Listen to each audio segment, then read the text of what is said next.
I was just going to tell you a little bit about me, pre-blog, how the blog came about, then how the book came about, and then sort of all of the learnings that came out of the book that I didn't really expect to come out of it, that came out of it for me, that I'm trying to pass on to other people.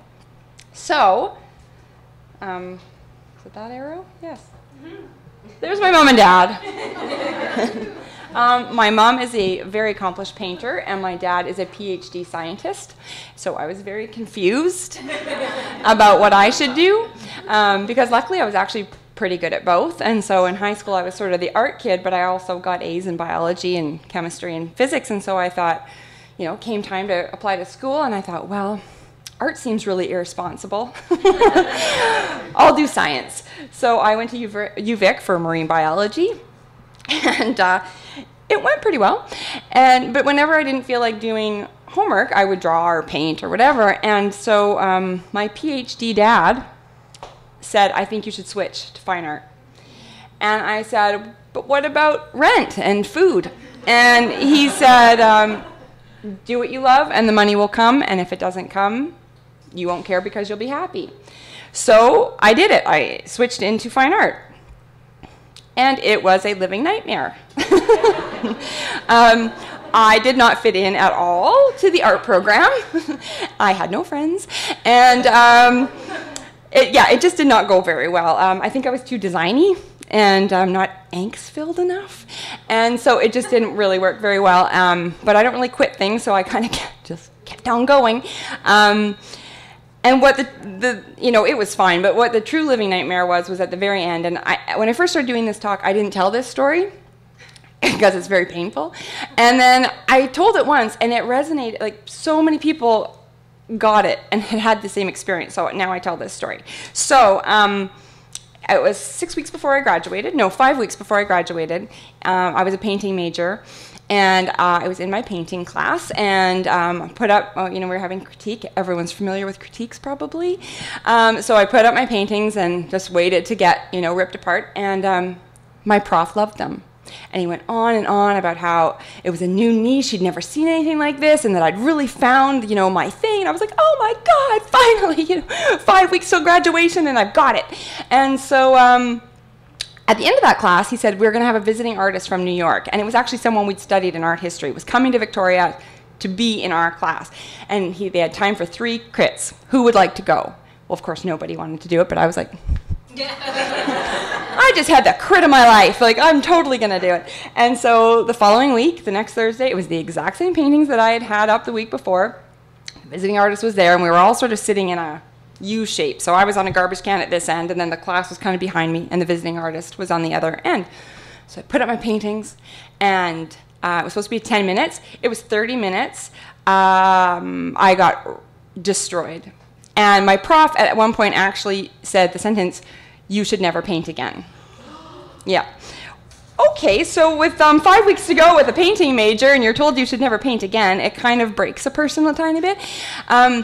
And I was so caught off guard that, I couldn't even defend myself because I could feel like I was going to cry. Like, I could feel the lump, so I just sat there and took it for 30 minutes. And then I looked over at the visiting artist, and he wasn't even looking at the work. He was doing this, looking straight at me. So that made it even worse. And so then it was finally over, and the next person went, so I couldn't even take a moment. And so, but the visiting artist picked up his garbage can, and he walked over, and he sat beside me. And he didn't say anything, but it was sort of like a don't worry kiddo kind of moment. And he just sat with me. So the next person went, oh, their work was amazing. And so I tried not to cry all through that part too. And then so finally, so we're 40 minutes into a 3-hour class and they take a break. And so I hightailed it to the bathroom to kind of pull it together. And I saw the visiting artist go over to our prof and say something.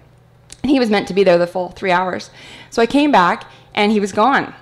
And the prof came over and apologized because apparently this artist just went up one side and down the other and got so mad at him and said, how dare you speak to a student like that, and I will not be present for this, and he left. So the prof did apologize, but it was sort of like being hit by a car and then somebody being like, hey, sorry about that whole spinal situation. And so it was sort of the damage was done, and I couldn't I mean, I had a whole grad show to be ready for, and in other classes, my profs were like, "What are you doing?" And I was like, I second guessed every stroke. I just could not make anything. So I graduated. I pulled it through, but it was painful. And so after that, I took a year off and sort of thought about everything and decided to go to design school because I thought I would probably fit in there better. And I did.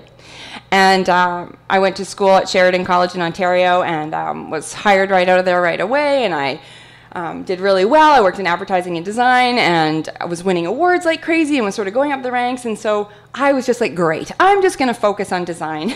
And art was sort of, I still loved it so much, but it was sort of like that boyfriend that just totally like broke your heart. And so you still kind of love him, but you're like, he's not good for you.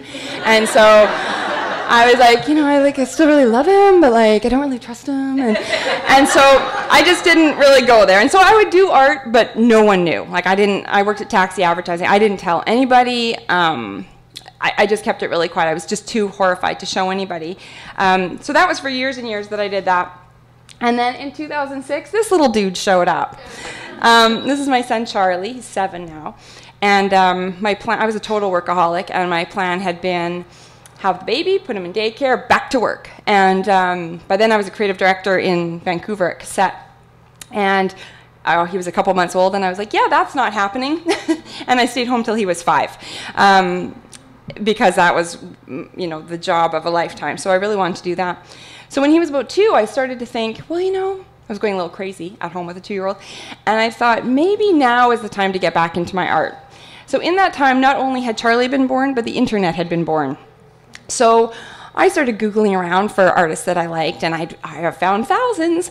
And I always say I sort of had this 50-50 reaction. 50% of me would just feel so inspired, and I wanted to rush out and buy canvases and just make stuff. And about 2 minutes later, I would think, oh, what's the point? It's all been done. I can never do it. And so I just didn't do anything. And my husband said, he's an online strategist. He said, and I was really depressed, he said, you need to turn this thing around. He said, this jealousy is eating you alive. And he said, you should start a blog. So this is in 2009. You should start a blog and turn this, he said, if you keep jealousy inside, it will eat you alive and it's toxic. But if you say it out loud, it becomes admiration. And he said, you need to say it out loud. So I started the Jealous Curator because I write about people that make me jealous. And my tagline is, damn, I wish I thought of that. And that's still, 5 years later, how I find who I'm going to write about. If I find something and I think, oh, I wish I had made that, I know I've got tomorrow's post. And so I started doing that, and my first post, I minored in art history, so my first post was really like, I'm going to be an art writer now, right? So I was like, society's view on blah, blah, blah. And I showed it to my husband, and I was like, what do you think? He's like, oh, no, no, no. No, that's really bad. And I'm like, but I'm trying to sound really arty and smart. And he said, no. And he said, the difference between you and all of the other art blogs out there is you. And he said, your voice needs to come through. Your taste needs to come through. And that's what's going to set you apart. So he said, you're really funny. Just write whatever comes into your head. So I did. And so does anybody else have a blog? So when you first start it, nobody's reading it. You just write into a vacuum for months. And so my husband had me all set up on Google Analytics. So I'd go in and I'd check, and there'd be 6 views. And it would be me twice, my dad 3 times, my husband from work. And that was pretty much it for about 5 months. And then one day I went in, and there were 43 views. And 27 of them were from New York. And I don't know anyone in New York. And I was like, oh, my God. Strangers are reading this. So suddenly I was way more accountable, and I used to just write when my son was asleep, and I was like, oh, I've got to write every day. And I got really serious about it, and so that's how it kind of rolled. So for a couple of years, that's what I did every day. I wrote a post about an artist that I loved, why I love them, and a link back to their site. Until one day I was in the playground with my little boy, and a friend of mine, who might be here tonight, who's an artist as well, and she was just sort of having a bad day and was feeling sad, and she said, she's got an Etsy shop, and she said, when I get lots of sales, I feel great. And not just great about my art, but like a great mom and a great wife and just a great person. But she said, when I haven't had sales for a long time, I feel like kind of, a bad artist and a shitty mom and not a great wife and just sad. And I said, oh my gosh, you're so not alone. Everybody so many artists feel like that. And she was like, oh, and she didn't believe me. And I said, I'm going to take a departure from what I usually write, and I'm going to write a post about this. And so I wrote a post called Jealous and Alone, or Maybe Not. And it's still one of my highest posts for comments. And the comments that came in, I told exactly that story, and I said, okay, you guys, jump in and tell her she's not alone. Well, the comments were about that long, and they weren't just, you know, hang in there. It was really amazing comments from artists that I, like, full-time working artists in New York and LA, saying, I feel like that all the time. And it was just so reassuring to her and to me and to all the other readers. And that kind of got me thinking. So I ended up doing a whole series of workshops across the US for women called Girl Crush, where I would be hosted at a studio of a woman artist and for a group of women, and we talk about inner critics and creative blocks and all of that stuff. And at the same time that that was happening, I was speaking at a conference in Salt Lake City, and just so happened that there was an editor from Chronicle also speaking at the same conference. And so we were at this little wine and cheese thing, and she came up, and she knew exactly who I was and said, you're the Jealous Curator, right? I was like, yes, I am. And she said, have you ever thought about being an author? And I was like, okay. And she's like, great, do you have any ideas? And I was like, oh right now? I was going to drink wine, so no. And so anyway, we got along great, and a few weeks later I was going to be doing Girl Crush in San Francisco, where Chronicle is based. So she said, well, why don't we go for coffee? So I was like, okay. So the Canadian in me was like, does that mean bring a pitch? Or does that mean she just wants to be my friend and go for a coffee, and I'll be a total jerk if I show up with a pitch? So I was like, I'm not going to bring a pitch. So about 3 weeks before I went, she emailed and said, and if you'd like to bring a pitch, that would be great. So I was like, oh my God, okay. And so a lot of people have asked me to do books like, you know, sort of coffee table books, because my blog is filled with so many beautiful things. And I thought about that, but I thought, you know, I've been given this insane opportunity. Like, who gets an editor saying, what do you want to write? And I thought, if I can, so Girl Crush was kind of going on, and I thought, you know, if I could write something that would actually help somebody avoid the pitfalls that I had, or help somebody get out of the hole that I was in faster than 15 years, which is how long I was in that hole, the book would be a success. So I pitched Creative Block. It was to be 300 pages, and I thought, well, I don't have 300 pages of answers, not even close. But I thought, you know, I've written about 2,000 artists on my site who are all human, which means they get blocks. But they're all professional working artists, and they don't have the luxury of quitting for 15 years because they have galleries waiting for them and collectors waiting for them. And so what do? How did they get through it? And so what I thought the book was going to be is not at all what it turned out to be, sort of like making a documentary that you think is going to be there, then ends up over there. I thought it would be a beautiful book filled with art with a few tips and tricks about, you know, creative blocks. But the 50 artists that I picked, they were from all over the world, all different disciplines, all different backgrounds. Their answers were so heartfelt and so honest and so similar. MFAs versus self-taught, small town versus big city, shockingly the same. And so what I wanted to share with you guys was sort of, I mean, I read this thing 82 times while I was editing and rewriting and editing and editing. And I came out of it just feeling like I'd lost 100 pounds off of my shoulders, because the main lesson that I learned was this. Having blocks just means you're part of the club, a very cool creative club. You cannot have a creative block if you are not creative. And, you know, all blocks can be, you can get through all of them, but it was just like, oh, it's kind of a badge of honor. I'm blocked right now. And so is that super famous guy over there, so it's fine. And so I started thinking about this almost like earning Girl Scout badges in a way, and so these are kind of the big lessons that I learned and the badges that you can earn along the way.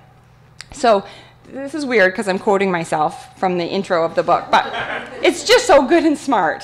So remember when you were little and you just made stuff because you had a fresh box of crayons or some colorful thread or a feather that you found on the way home from school? You knew you had to make something, anything, right? Like you just had to glue that feather to something, like macaroni, some glitter, like that shit had to be glued to something.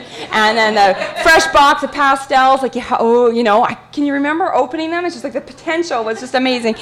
And that was before there was pressure to be in a gallery, sell, get into university, any of these things you just made to make. And so that's when you earn your first badge, the I love making stuff badge that you probably earned when you were 3. And a lot of people forget about that badge.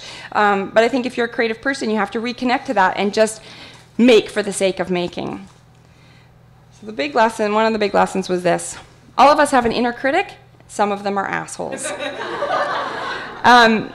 All of them are, yeah.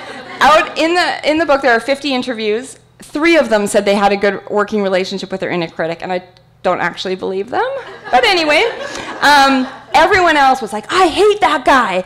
And it was a relief, because when I sent the interview, I remember thinking, oh my God, they're going to think I'm such an amateur, being like, oh, like, do you hear your inner critic? I thought they were going to be like, my inner what? No, and they were like, yes, and so it was just like, oh, okay, so I earned this one. Oh, so this quote, I love this. The inner critic is like that old friend from school that you wish would leave you alone, but keeps calling and leaving messages.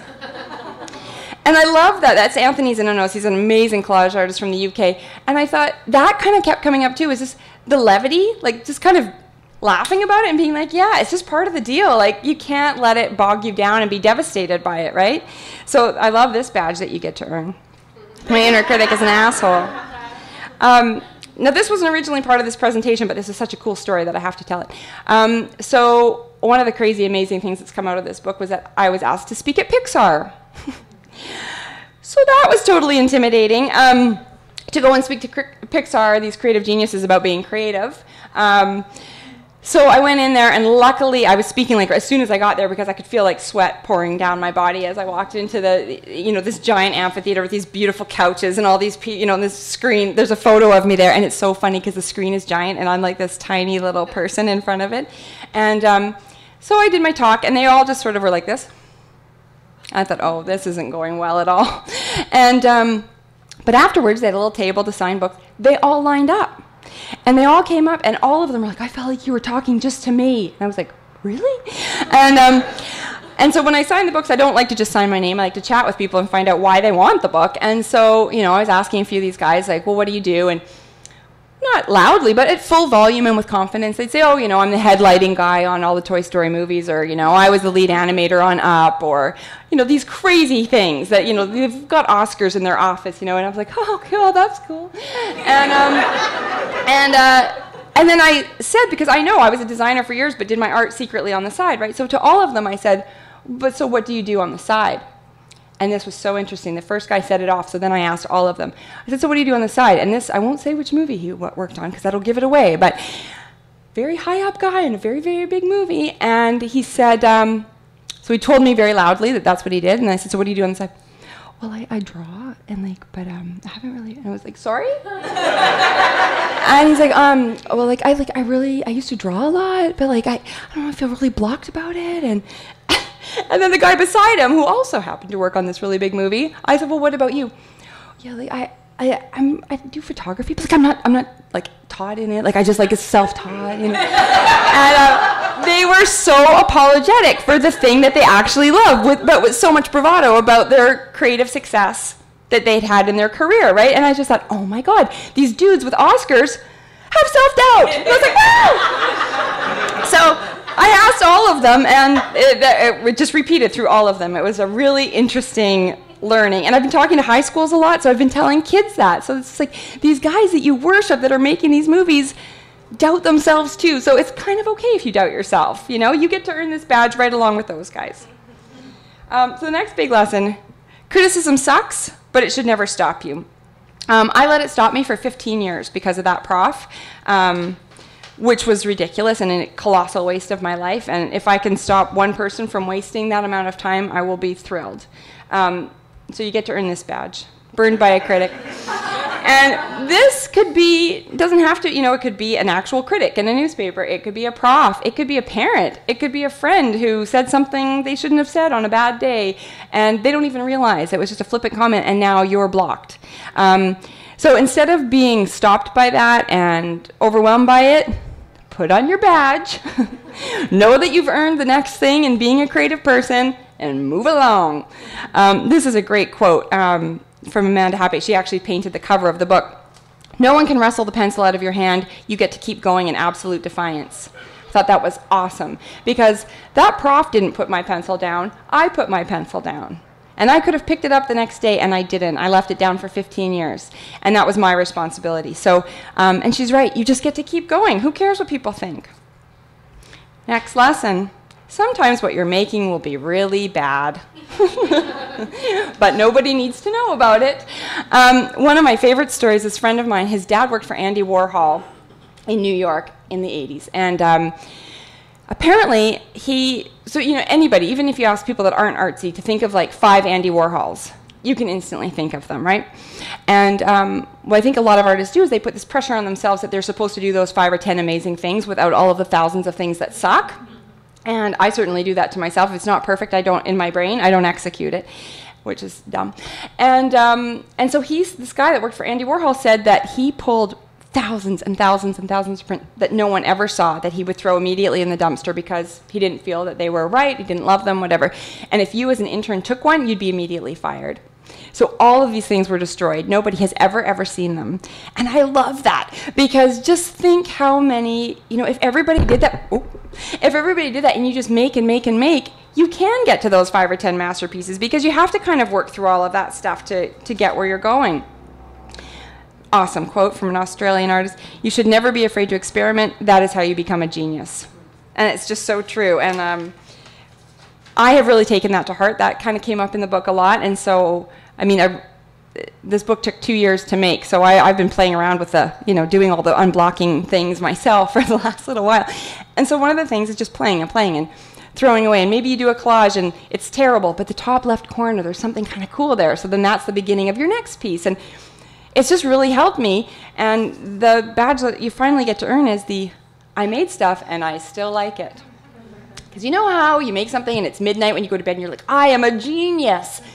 And then you wake up in the morning and you're like, no, that is so bad. Why on earth did I ever make that? But I find with the experimenting and the playing and the playing and the playing, you actually do get to somewhere where you've kind of done your work, and you do get to a place where you really like it. So that is a very important badge to get.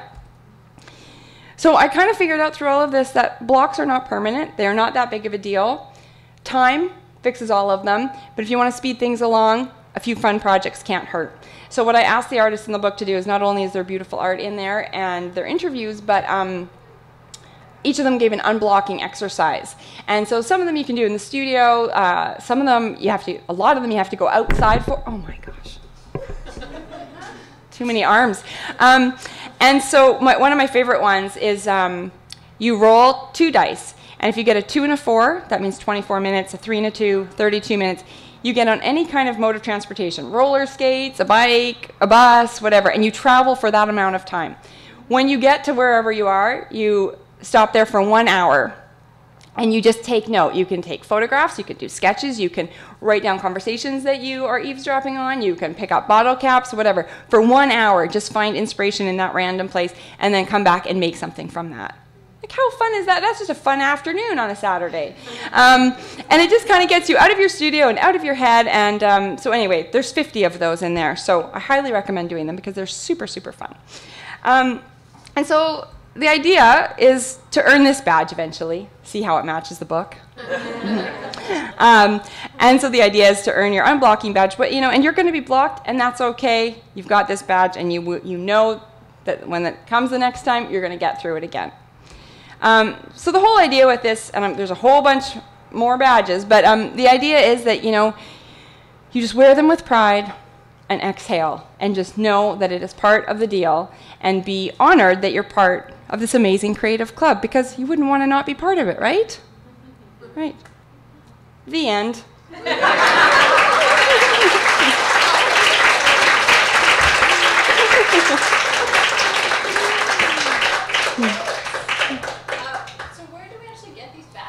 Well, they're getting made.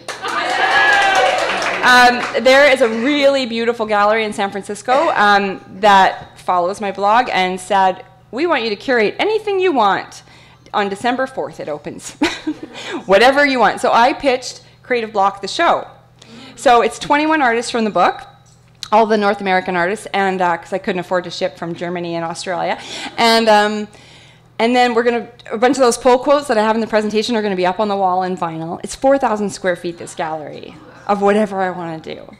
And then we're going to set up, they've got this little alcove, so we're setting up an unblocking station, so we're going to have a whole bunch of the activities. And then we have one wall that says, the never stop experimenting, that's how you become a genius. And everything that's made at the unblocking station is going to get pinned up on the wall, so by the end of the exhibition, it will just be filled with creativity. And it's an amazing gallery. They have 60 docents on staff, and every morning they have a school group come through, and every evening they have a theater group come through. So she said they estimate they have like around 500 people a day minimum come through this gallery. So the potential for this unblocking wall could be crazy. So I was telling her about this, and I said, could we make those to sell? Because they've got a little gift shop, and she said, oh yes, we can. So I'm making another one, Fake It Till You Make It. Yeah. And so anyway, we're going to make a little set of them, and they're forcing me to put some of my own artwork in the show. And so these will be framed in a little like shadow box with my stuff, and then you can buy them either framed in a little shadow box, or you can just buy individual badges and sew them on your coat. So yeah. So I'll try, and I think that they said that they'll give lots to me so that I can then distribute them too, so that they're not just in San Francisco. What are you working on next? What are you doing now that this is, I know you're promoting this, but like what's the rest of, what are you up to? I'm doing a lot of things. I have a second book with Chronicle that comes out in September, but it's just a really beautiful book about collage, so there's not a lot of writing in it, just lots of really beautiful collage. Oh, but my dad's in that one, because Chronicle came to me and said, we want to do a collage book, but there's a zillion collage books out there right now, so they FedExed me 5 from other publishers and said, could you do this, but not this? And I said, yes, I can, because I've had this idea for a show for the longest time, so we did it in the book. I do found image collage. That's one of my favorite things. And so because I have all these artists in my Rolodex brain, I always think, I know exactly what I'll do, but then I think, I wonder what Jesse Draxler would do, or I wonder what, so-and-so and so-and-so and so. So what I did was I gave all 30 artists that are in this book the same starting image, and all of them created an original piece. So at the beginning of their section is this original. So cool. So we're going to maybe do a show in San Francisco with the book launch and have all of their originals there. And in order to get around royalty fees, I used a picture of my dad and his brother when they were little. And with an accordion, and my uncle's dressed like a little cowboy with a beard. It's hilarious. And so that's happening. And then I was just saying to somebody earlier, it's kind of crazy. Every time I check my inbox, there's some other thing. So now Land of Nod. Do you know Land of Nod? They're a children's beautiful clothing baby stuff, has hired me to be their head curator for their Nod Institute of Art. So I am curating 2 collections a year for them. So the first one was due today. So I did that. And well, the big show in San Francisco. And I'm a graphic designer by day, so I have a job. I'm actually working with a really cool company in New York called Greatly, and it's sort of like Etsy, but it's this, well, it's supposed to launch today. It might be tomorrow. But if you hear anybody talking about Greatly, that's me. And it's really beautiful and amazing. So I'm and I have a 7-year-old. So I'm a little bit busy right now. But yeah, I have an idea for a 3rd book. But I haven't told my editors yet because I don't have time to do it. So I'm just keeping quiet. But I'm doing a big tour for the book. So next week I do Portland, Seattle, Victoria. Why is it doing that? And then Toronto after that, and then maybe Chicago. Come on, guys, more questions. I know you've got them. I have 2. One, what is the name of the gallery that you're going to have your work at in December? And then 2, you sound really busy. So what do you do for actual like self-care downtime? That's a really good question.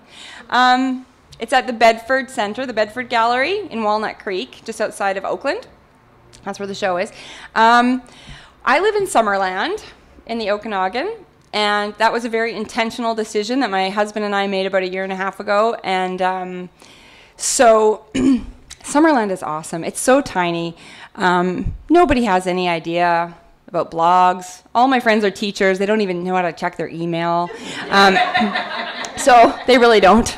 And so it's kind of nice. I don't really talk about this life isn't there. And so I have a paddle board, and my son has a little kayak, and, you know, life there is so simple, you know. We have a view of the lake, and there's a vineyard in front of us, and so being home is just really amazing. And so I mean, right now it's a bit crazy. I just flew in from New York.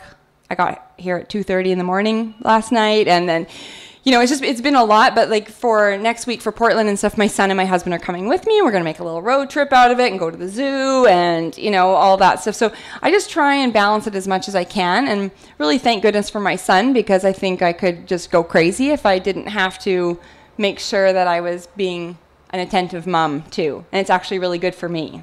So thank goodness for Charlie. Can you talk a little bit about your work? Oh, my work? Your art. Yeah. Yes, I can. Well, I do collage and sort of mixed media things, and it's very split personality, because I am very confident when it comes to my design work. I am very confident about Jealous Curator, very not confident about my own artwork. So I'm working very hard at that.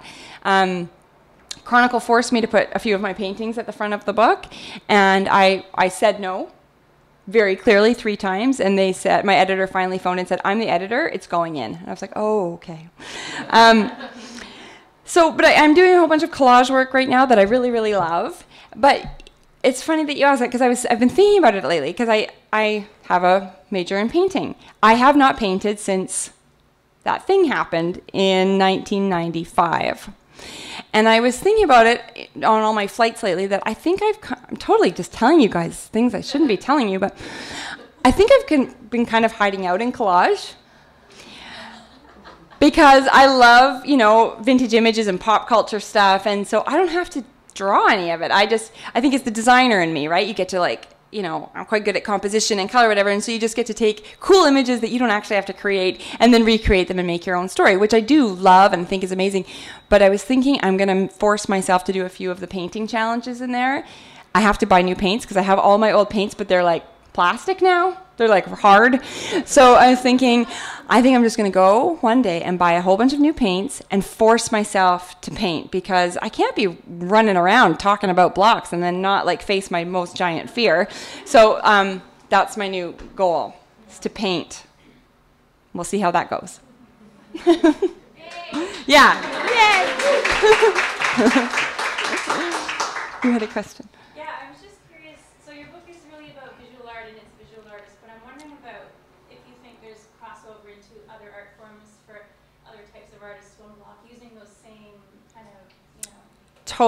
Yeah, totally.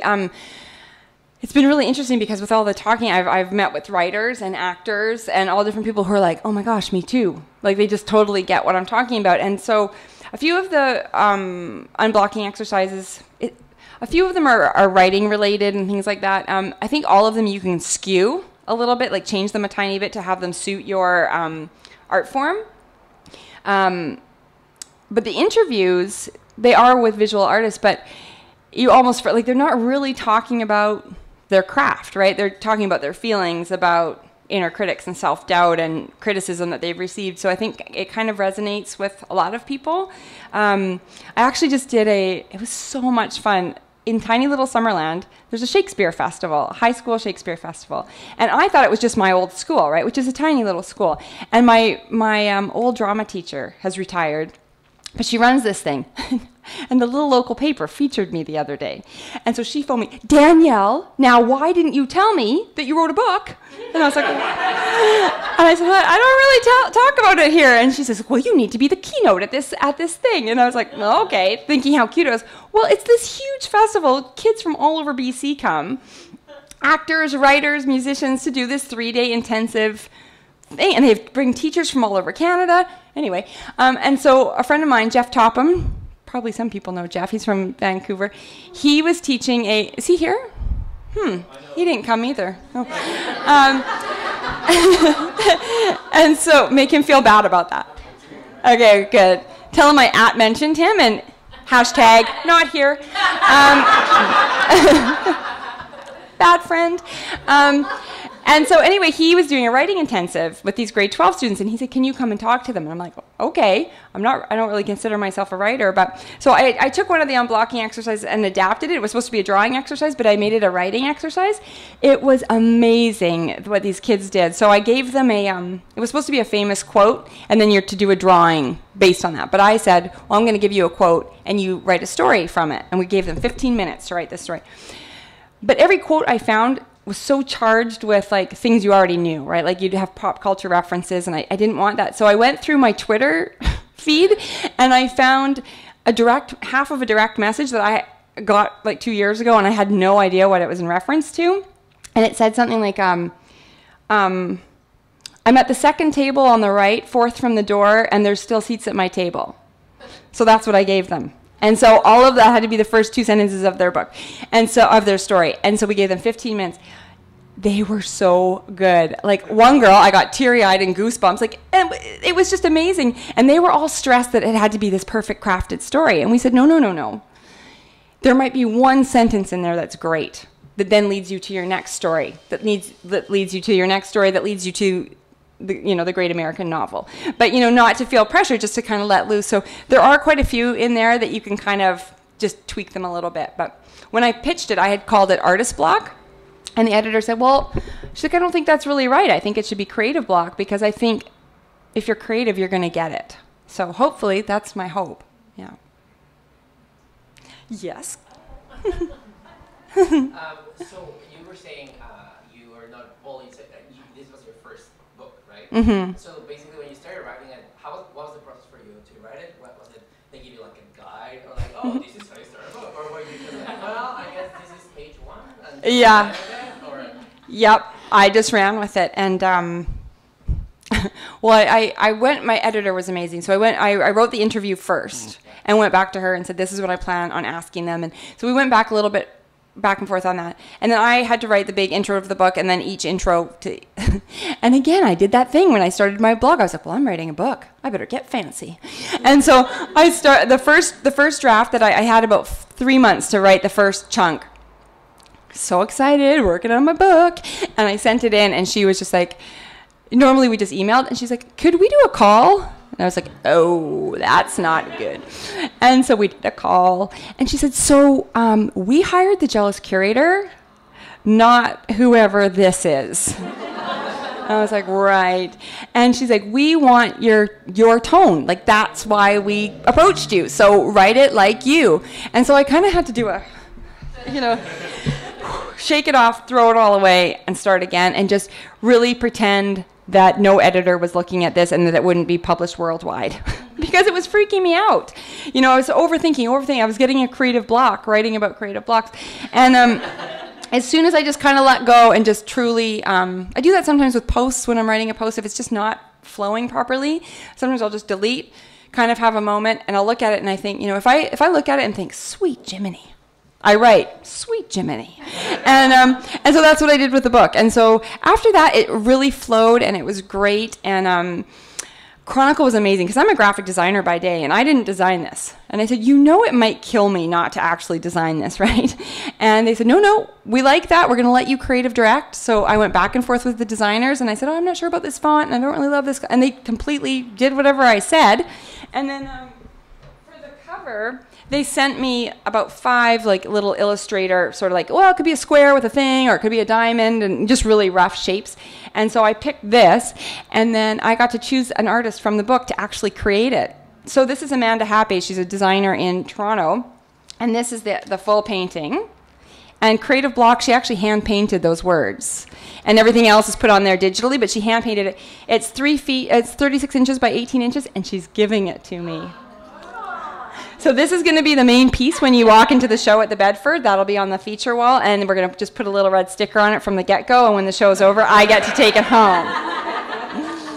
So they gave me a lot of creative freedom, and once I got over that little hump at the beginning, it was actually really fun. So I had about a year to write it, and they had a year to design it and print it. So 2 years in total. Mm-hmm. Yeah. Yep.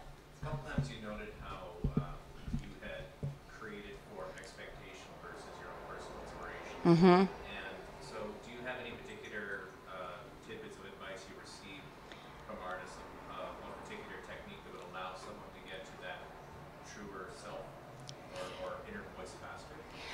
Well, a lot of them that are quite accomplished, I don't know, maybe they've just been criticized enough or something, have just hit a point where they just don't care. I don't know if that just comes with time, but a lot of them were just like, I make what I make, and I can't apologize for that, and not everybody's going to love it, and that's kind of okay. I think that's what I was getting hung up with earlier. It's like I was trying to make something that everyone would love, which is ridiculous. And if you do, I'm sure it's not really that great. Like, it's got to stretch a lot of... And so, yeah, I don't know. A lot of them were just, like, so real. I mean, that was the thing. There was so much levity in their answers. They were just like, what's the big deal? And I was like, oh, I thought it was a big deal. And so a lot of them just don't care. Maybe that's because any gallery will take them at this stage. I don't know. That's not a very good answer, is it? Yeah. I'm curious to know what the difference is between good criticism and bad criticism. When do you listen and when do you ignore? Did you guys hear that? The difference between good criticism and bad criticism? What do you listen to and what do you ignore? So many of them talked about that, and they said, you know who you trust. If it's coming from a place where it's somebody that you truly trust, and you know, somebody that you truly trust is going to deliver it in a kind way. And you have to take that in and listen. And you still might not change. But at least that you can listen to, and maybe a little nugget of that comes through. But when things are just mean, I mean, those are the ones that hurt the most. And especially when it's somebody you don't know, strangely, that hurts even more. Because I guess maybe you want to defend yourself to them or something. But they all said, if it's somebody you don't know or have no reason to respect or no reason to trust, like that prof, I hated that guy. And I actually just looked him up the other day as the Jealous Curator to be like, I wonder if I'd write about him. And I was like, no, I wouldn't. And he's still a working artist, and I would not write about him. And so, you kind of, and I never liked him or respected him, but when he said that, it just was like a dagger in my heart. And it's just like, they all said, every single time. Of course it's going to hurt. And a lot of them, Jessica Bell's was hilarious. She said, it depends where it comes from. But she said, usually I can just eat a bag of chips and sleep it off. I thought that was awesome. And and I love chips. It really does work. But I think it's just really, be hurt if you need to, because you probably will, because you're human. But just stop and think, really, where did it come from? And do I really care what that person thinks? Yeah. Yeah? How is it that you find most of the artists that you feature on your blog? I am online a lot. When I started, it was just searching, and I would check out other sites and gallery sites, and that was actually a really interesting thing that I learned early on. Is I'd go to a gallery, I'd find a gallery in New York that I liked and that repped 100 artists, and I'd go through all 100 portfolios looking for tomorrow's post. And sometimes I'd go through all 100 and not write about anybody. And I was like, but they're all repped by a gallery. And it just, as it happened over and over and over, it just kind of made me realize that there really is a place for everybody, but you need to find the right place. Like, it's not every gallery is going to take you, but if you find the gallery that gets you and you get them, it's going to work. So that's how I found them in the beginning. Now I get probably, 30 to 40 submissions a day in my inbox. And I write about maybe 4 of them. I get a lot. But, it's amazing. I just have my morning coffee, and it's just like, what should I look at today? They're kind of all there, which is really, really amazing. And I feel very blessed about that. But I tootle around. And does anybody know the Artful Desperado? He's sitting right there. And so a lot of, beautiful art, Boom, Jeff Hamada, I'll go there. And if I find something there, I always give, via Boom, via Artful Desperado. A lot of blogs don't do that. That drives me crazy. So if I do find it in other places, I always give credit to where I found it. Pinterest is a really good place to find stuff. It's very funny. I've done really well on Pinterest. Sometimes I'll go to the art section looking for stuff. I'm like, oh, that's my post. No, that's my post. And so that doesn't work all the time, but there's amazing things on Pinterest. So I just spend a ridiculous amount of time on my computer looking for stuff. But it's so funny because I don't get paid for Jealous Curator, right? I don't have ads on my site. I have never made any money from Jealous Curator. It's been 5 years. It is pure passion. Like, I'm slightly addicted. Like, I can't not have tomorrow's post ready, you know? And I said that right from the beginning, that I wouldn't have ads. I wanted it to be like a gallery. I didn't want there to be blinking stuff. I just wanted it to be a quiet art experience. And so I said, you know, I want my blog to be like a calling card that I do like money. And I would like to make it, but I wanted to use my blog more like a online resume. And so, you know, I got paid for the book. And, you know, and so I don't get paid to do that gallery show. So it is kind of worky, but it's taken 5 years. But anyway. Mm-hmm.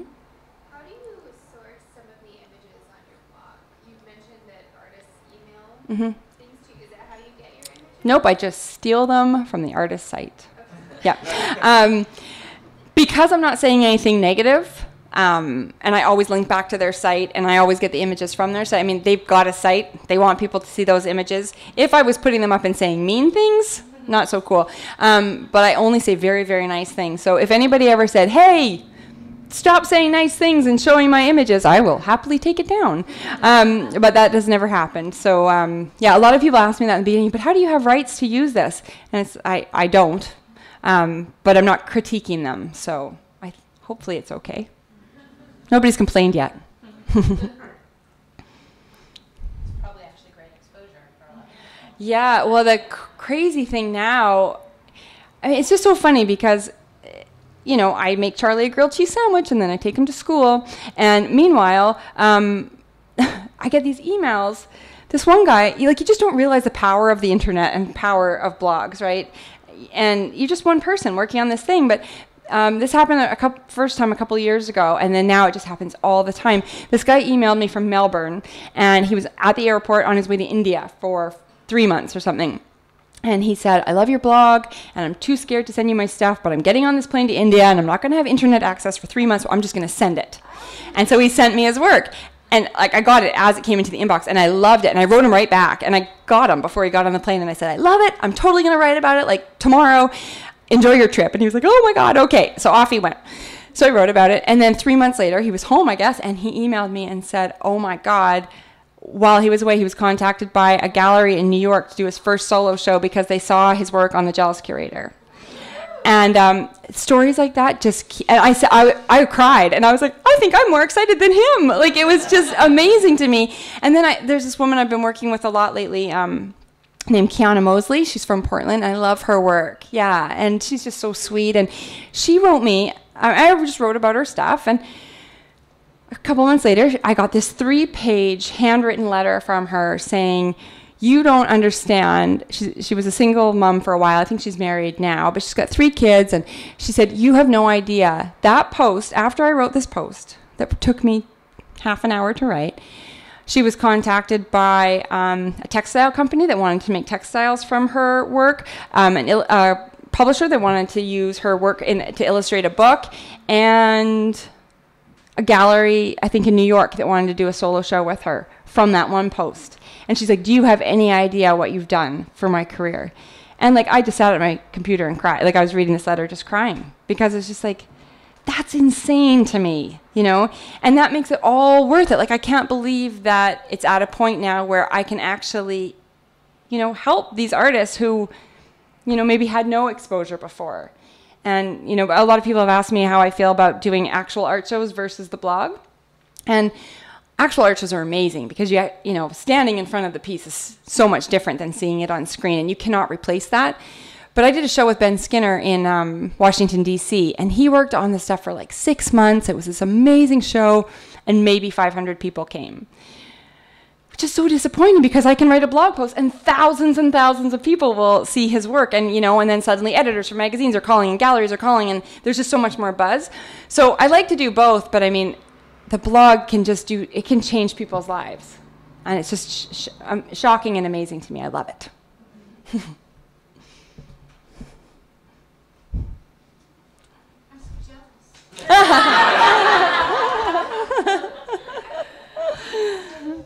Thank you. Are there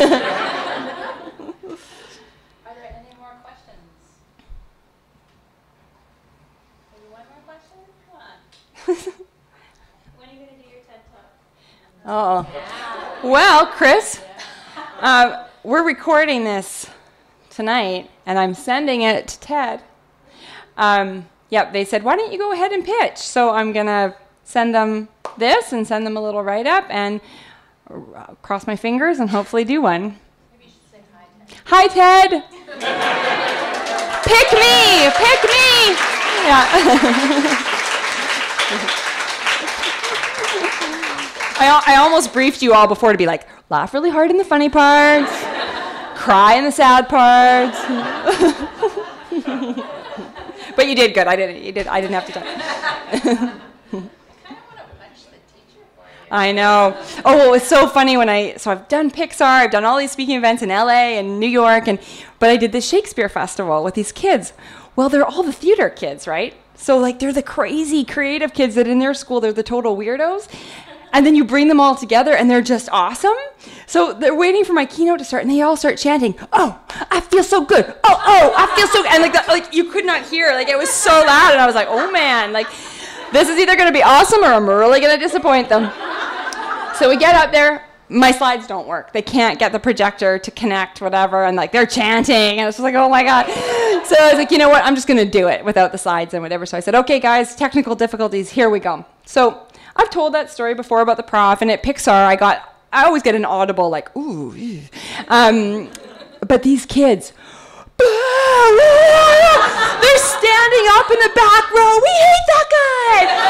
And it was awesome. And then, we should have recorded that for Ted. And then I'm like, yeah, but then the visiting artist went up and got mad at him. Yeah! And I'm cheering on. Oh my God, it was amazing. They were so into it. And at the end, it was really sweet. There was like a lineup of them. And this one little girl, she was probably, I say little, she was probably 14 or 15, but she was so tiny. And she was from a tiny little town. I don't even know. She said the name. I honestly, it's in BC somewhere. I honestly have no idea where it is. And she said, she was all teary-eyed, and she said, I felt like you were talking to me. And she said, I'm really lonely, and I'm kind of the only art kid in my school, and I kind of basically just sit and draw by myself at lunch. And she said, I kind of feel like maybe my people are out there, and I just have to go find them. And I was just like, and she's like, I'm going to ask for your book for my birthday. And I didn't have books there, and I was like, oh God, I just take one. You know, she was just so sweet, and it just broke my heart because you never want any kid to feel like that at 14, you know. Anyway, it was an amazing experience. And the next day, I was like, I spoke on the first day, and it went for a couple more days, and I was like, could I come back and do that again? So it was really fun. Never been quite validated like that. But so if you guys want to chant or anything, like, it's totally cool with me. Any one last question before we wrap up? Okay, thank you. Thank you guys.